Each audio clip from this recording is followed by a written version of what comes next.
Join us now for remarkable stories of partnerships across Africa, building the future and changing lives. It's Africa's time.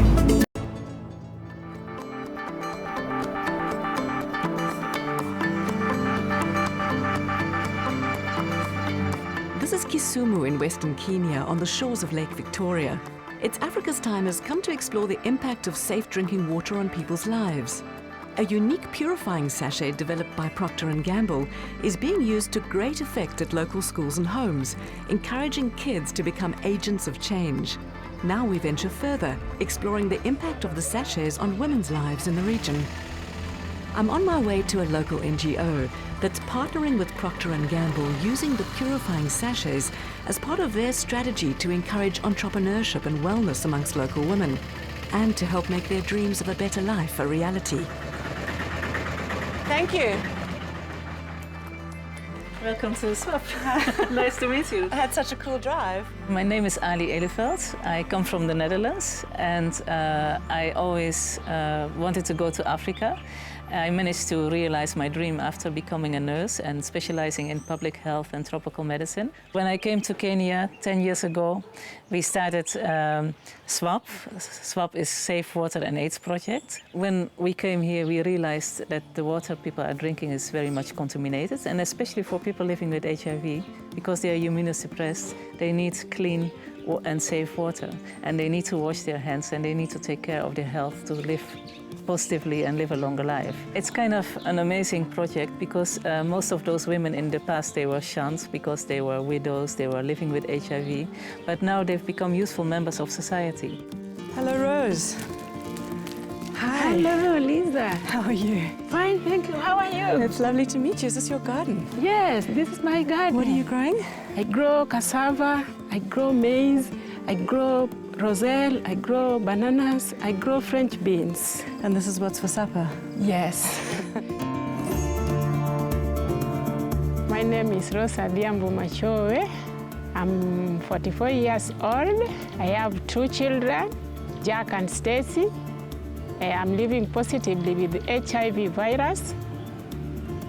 It is now 10 years, but I know how to take care of the virus. I was the firstborn in our family. I learned in Nairobi how to make dresses. So when I left Nairobi in 1998, I came back home. I started working home. Then that year, before it ends, I got married. So I left my parents and joined a new family. I could not cope up with the tailoring work because most of the people around this area, they get their things in town. So I decided to volunteer to be a peer educator to the youths.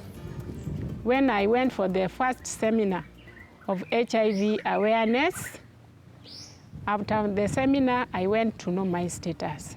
I realized that the results came out, I'm HIV positive.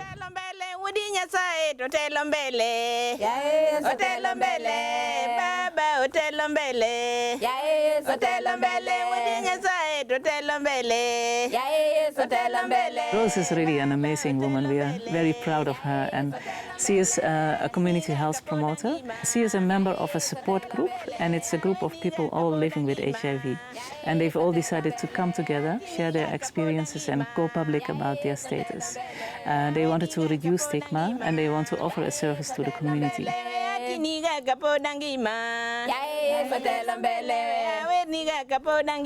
We have group therapy.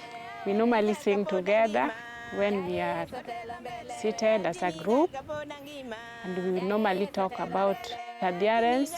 We can talk about nutrition.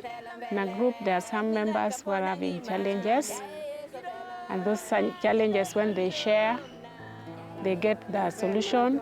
When we are together, we are like children, and we feel happy because we are the same. I've been empowered in various skills, so I can really help those people.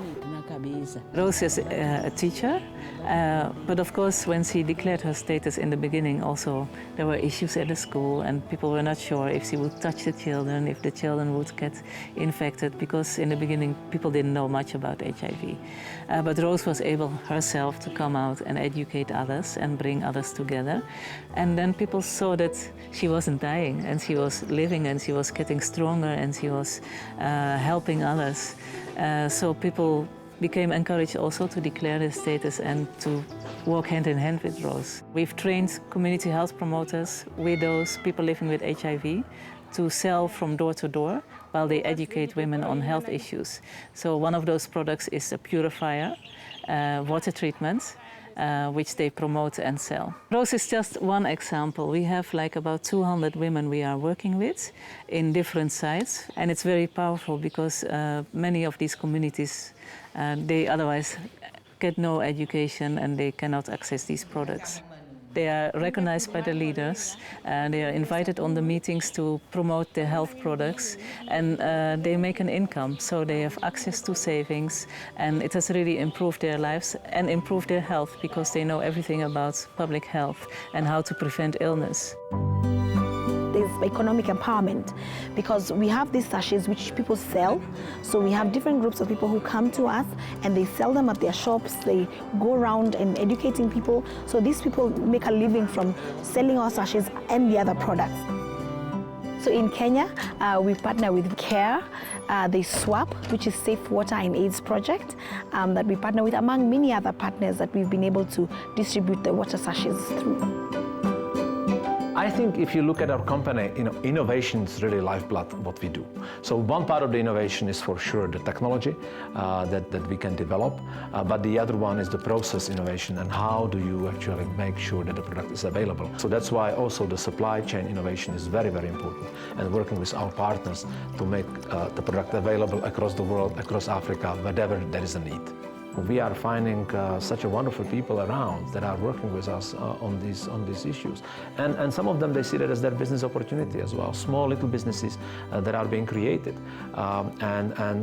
That's how the program works. I believe in the strength of a woman. This is a sustainable model which can be scalable and can be done all over Africa. When we met Rose a couple of years ago through the program, so she was living positively and you were sort of quite discouraged about life. But then now she has a lease of life that you'll just see it radiating from her. She's such an example to her society. She's an encouragement to all of us. Hello, Rose. Hello, Liz. How are you? I'm fine. How's It's business? long time. How's business? Business is doing well. Just see my kiosk. It is full. I'm really selling. But it's really cool what you do because you're able to make a living, but you're also able to help people. Yes. Yeah. Tell me about that, how you feel about it being a win-win. I really feel happy inside my heart. I really feel encouraged because I try to change the life of other people. I'm trying, like now it is raining. I'm really trying to sell the purifier. So if it's raining, what's the problem? When it is raining, the river water is very dirty. And when the river water is very dirty, when you use purifier, it becomes clean and very sweet. So to those people who are living along the river and using the river water, I encourage them to use the purifier. But have you noticed a real difference from people who've bought the purifier? Yes, I had noticed the difference. Is that what you always wanted to be, a helper? That is what I wanted to be. Yeah. Yes. I can see that in you, huh? Yes. Many of us know the well-known proverb, in Africa, women hold up half the sky. In fact, I think they hold up more than half the sky. Women are absolutely the backbone, and 80% of the workforce in this area are women. I'd say there is a lot of truth here in Kenya in Coleridge's proverb, water, water everywhere, but not a drop to drink. And of course, Lake Victoria is the epitome of that, where you have such a huge volume of water, but it's so polluted. Water is life, and it's an important part of everybody's life.